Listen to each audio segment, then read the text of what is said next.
Hablemos sobre racismo. El tema de esta ocasión es racismo ambiental. Les damos la bienvenida a una cápsula más sobre racismo. En esta ocasión vamos a escuchar a Mestli Yoali Rodríguez Aguilera, quien nos va a hablar sobre el racismo ambiental en México.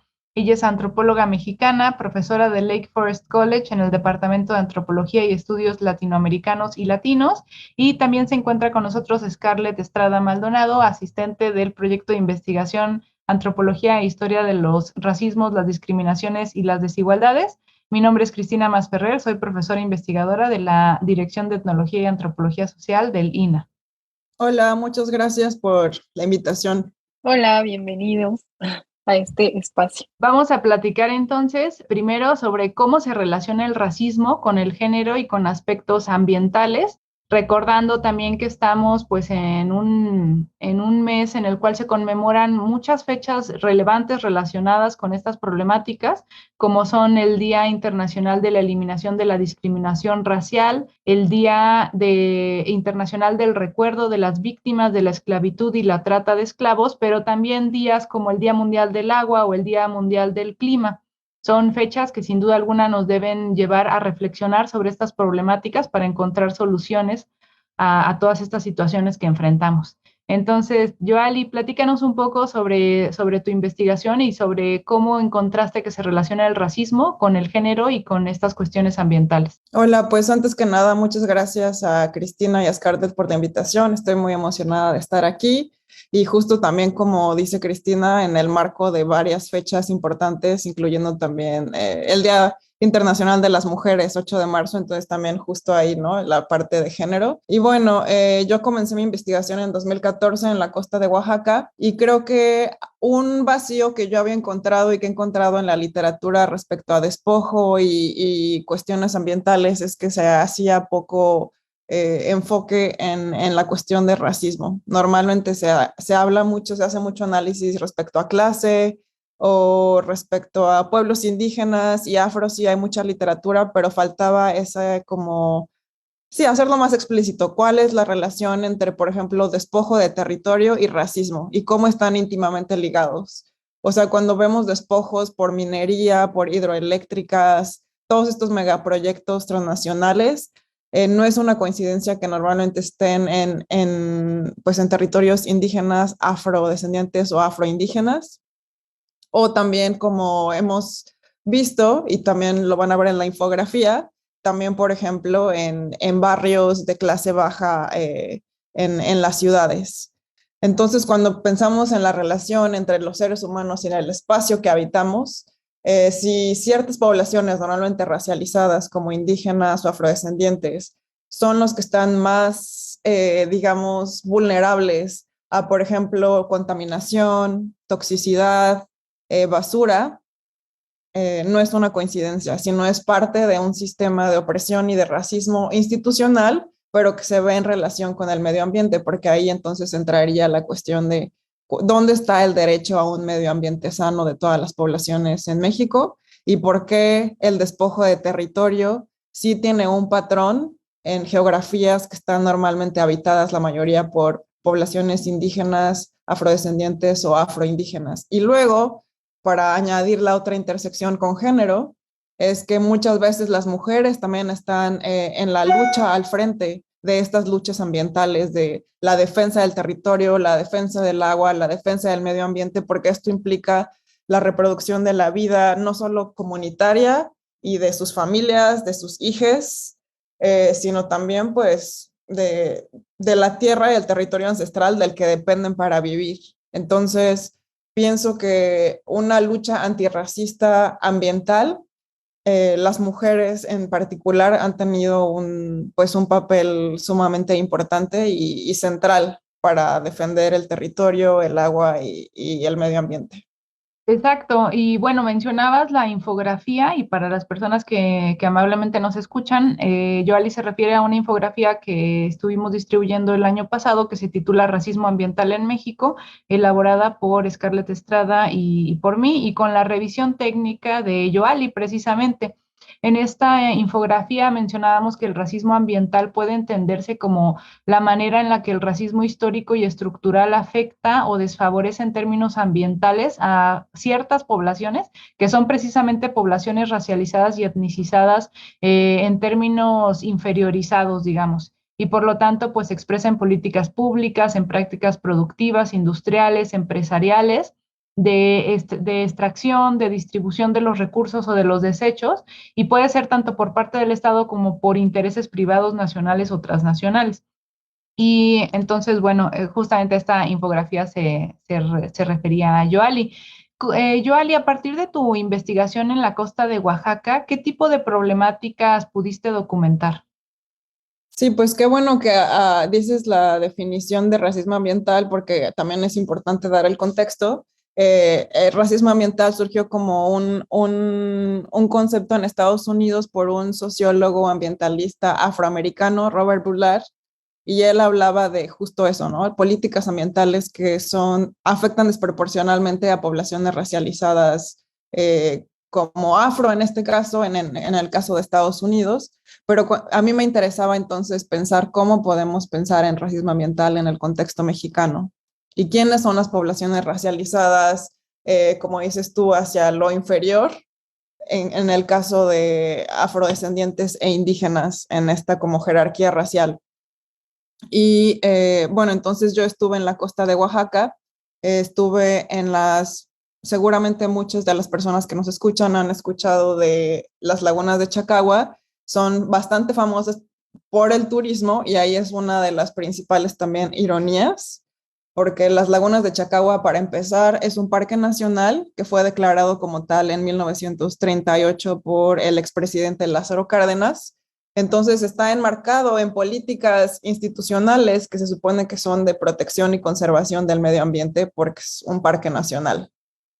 Pero por otra parte vemos la ironía que pese a que es una zona de conservación natural, la mayoría de la población que habita alrededor de las lagunas son varias comunidades afroindígenas y la mayoría son chatinos, mixtecos, zapotecos y afrodescendientes, afroindígenas y una minoría, pero también hay población mestiza. Entonces, lo que yo encontré en mi investigación, pues tuve la oportunidad de estar ahí un año alrededor de las lagunas, es que básicamente estas lagunas de Chacagua pues están en una degradación ambiental bastante terrible. Esto surge a partir de diversas causas. Una es que a principios de los 2000 Conagua y el gobierno federal construyeron unas escolleras que básicamente son como unos cubos de concreto enormes en una comunidad que está junto a la laguna Cerro Hermoso. Esto con la idea de estabilizar la laguna y que también se hiciera una bahía más turística. Ahí hubo una primera violencia epistémica hacia los pueblos afroindígenas porque los pobladores locales, pescadores, pescadoras, hablaron con los que estaban construyendo esto, con los ingenieros y les dijeron no construyan ahí las escolleras porque puede generar otros cambios que no van a ser buenos. Y la respuesta, de acuerdo a los pescadores locales, fue como, ustedes no saben nada porque nosotros somos los que tenemos los títulos de ingeniero, etcétera, etcétera. Entonces ahí hubo ya un racismo epistémico, violencia epistémica de conocimiento local del territorio. Y efectivamente eso fue lo que sucedió. O sea, construyeron las escolleras y lo que sucedió fue que cambió la corriente del océano y al cambiar la corriente del océano desconectó permanentemente al océano de la laguna de este lado de Zapotalito y Cerro Hermoso. Y entonces, de ese lado de la laguna, porque es un sistema lagunar, lo que ocurre entonces es que es pues ahora una laguna aislada, estancada, que no está recibiendo el oxígeno constante que necesita del océano. Entonces, ese es una primera como factor. El otro factor es una empresa transnacional que está en Pueblo Nuevo o San José del Progreso, de aceite de limón.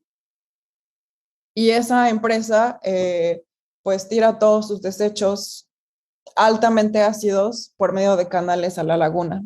Entonces, esta la laguna al final pues está pues digamos, está afectada por toda eso como, pues todo eso súper ácido que afecta a los peces, a los manglares y demás. Y luego otro factor, de acuerdo también a otras organizaciones locales, es, pues bueno, como sabemos en la Costa Chica hay mucha agricultura, entre ellas la papaya, el limón, y pues se usan pesticidas. Y como es una cuenca y las lagunas están en una cuenca por medio del agua, de la lluvia y del aire, esos pesticidas también llegan a la laguna. Entonces, toda esta mezcla de factores lo que hace es que la laguna pues ya lleva 20 años en un proceso de posible muerte o ecocidio, y pensando que las poblaciones afroindígenas primordialmente viven de estas lagunas, no solo por medio de la pesca, sino también del turismo e incluso para consumo propio, eh, la desaparición de las lagunas implicaría directamente la desaparición de estas poblaciones. Tendrían que desplazarse a otros lugares, pero también otra consecuencia del racismo ambiental son implicaciones en la salud. Entonces, cuando yo hablaba con los doctores locales y también con la población local, los doctores locales me decían que había muchos casos, por ejemplo, de infecciones en la piel, al contacto por el agua, por los niveles de contaminación y toxicidad del agua. Entonces, imagínate como vivir en un territorio con una laguna hermosa, con el calor que hace en la costa y no poder meterte a bañar o tocar el agua por miedo a infecciones en la piel. Y otro factor en la salud que no hay hasta ahora, un estudio científico, pero que los pobladores locales lo tenían muy claro, es que ha habido un incremento en cáncer de estómago alrededor de las lagunas de Chacagua, y ellos asumen que también es por el consumo del pescado de las lagunas y por la contaminación. En 2017, seguramente muchos recordamos, los que estuvimos en México, de este gran terremoto que hubo de 7.1 escala Richter, y hubo pues muchos daños en muchas comunidades, incluso en el centro del país. Sin embargo, algo que no surgió en los medios de comunicación fue que 2 o 3 días después de este terremoto, toneladas, literalmente toneladas de pescado aparecieron flotando muertas sobre las lagunas de Chacagua. La población local, los pescadores fueron los que se tuvieron que organizar para limpiar las lagunas con sus propios pues equipos de pesca, y el gobierno local lo único que hizo para apoyar esto fue donar o dar un camión de carga para sacar todo el pescado, pero algunas familias locales, como para ellos esa muerte masiva de pescado implicaba posiblemente no tener alimento por días y semanas para sus hijos. Entonces, algunas familias decidieron no tirar el pescado y guardarlo para consumo, aún implicando y sabiendo el riesgo de comer un pescado que no sabes la causa de la muerte. Entonces, esta muerte masiva de pescados ha sucedido en diversos momentos, pero la verdad es que en el año que yo estuve y hasta lo que yo sé de la fecha, porque aunque ha estado la pandemia, yo sigo en contacto con personas de la comunidad, pues esa escena de peces muertos en la bahía de la laguna o flotando en la laguna, pues sigue siendo una imagen de todos los días. Entonces sí estamos frente a un caso de racismo ambiental respecto a las lagunas de Chacagua, y pues es bastante grave que a 20 años y que se han hecho diversas movilizaciones políticas de informes de derechos humanos, tanto nacional como a nivel internacional. Estamos en 2022 y el ecocidio y el caso de racismo ambiental continúa. Gracias, Yoali, por este recuento tan terrible de lo que ocurre en la Costa Chica de Oaxaca, que sin duda nos debe llevar a reflexionar y a tomar acciones. Y bueno, aprovecho para invitarles a escuchar las sesiones del Seminario Interinstitucional Antropología e Historia de los Racismos, las Discriminaciones y las Desigualdades, que empezó en 2018, pero que el año pasado se dedicó justamente, es decir, en 2021, a reflexionar sobre cuestiones de territorio, territorialidad, espacios, geografías, medio ambiente y cuestiones de salud.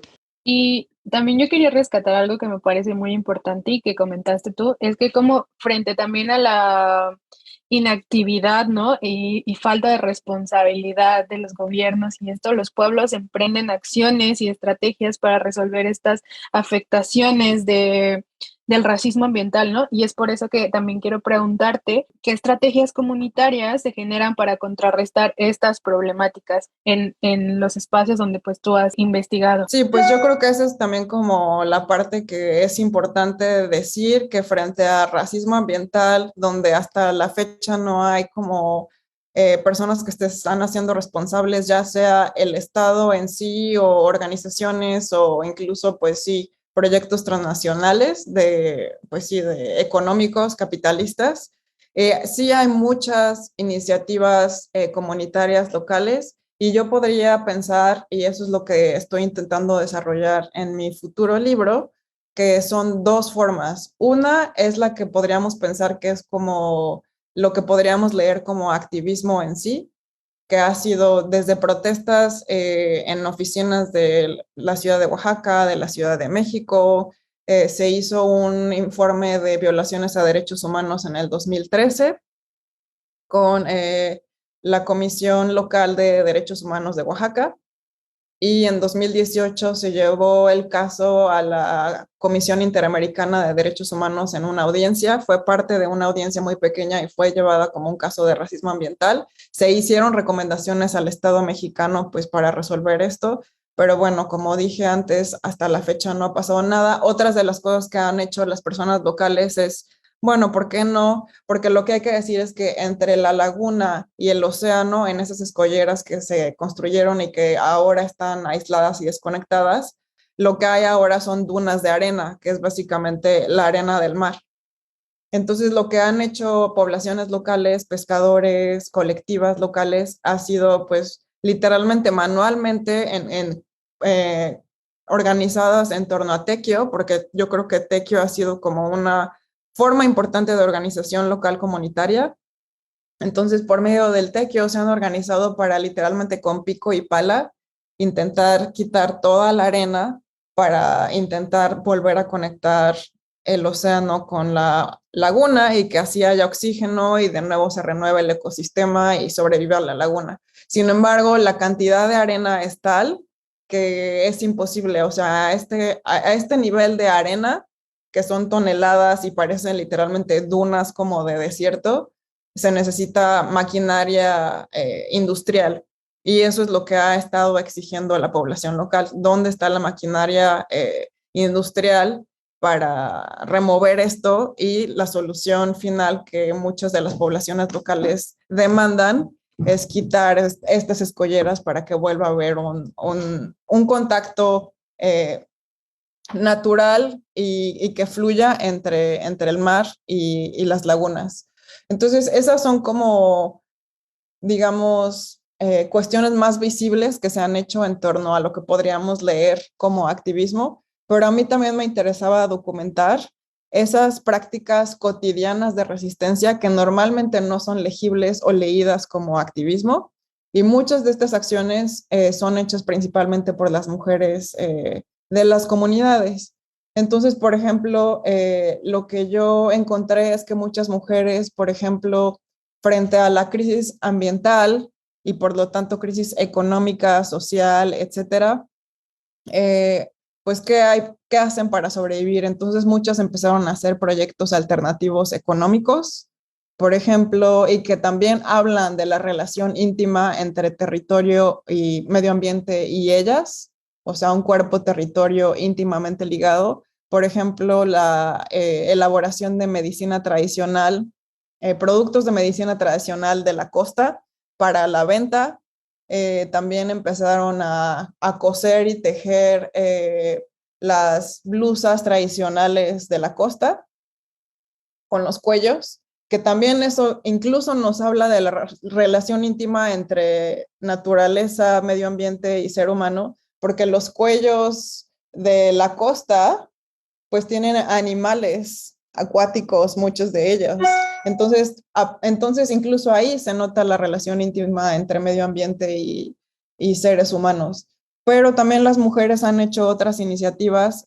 Por ejemplo, hay una colectiva, Mujeres del Manglar, que es una colectiva de mujeres pescadoras que normalmente viaja en una lancha y viajan a un canal que está conectado a otra laguna para limpiar ese canal, porque ellas piensan que si se limpia ese canal que conecta a otra laguna, la laguna Palmarito, puede haber ahí una fuente de oxígeno para la laguna, y también, por supuesto, la limpieza continua de la comunidad, del pescado en las lagunas, en las bahías, pero también el cuidado. Por ejemplo, pues sí, como ahora hay mucho desplazamiento, muchos hombres han migrado a otras ciudades o incluso a Estados Unidos por la crisis económica de este ecocidio.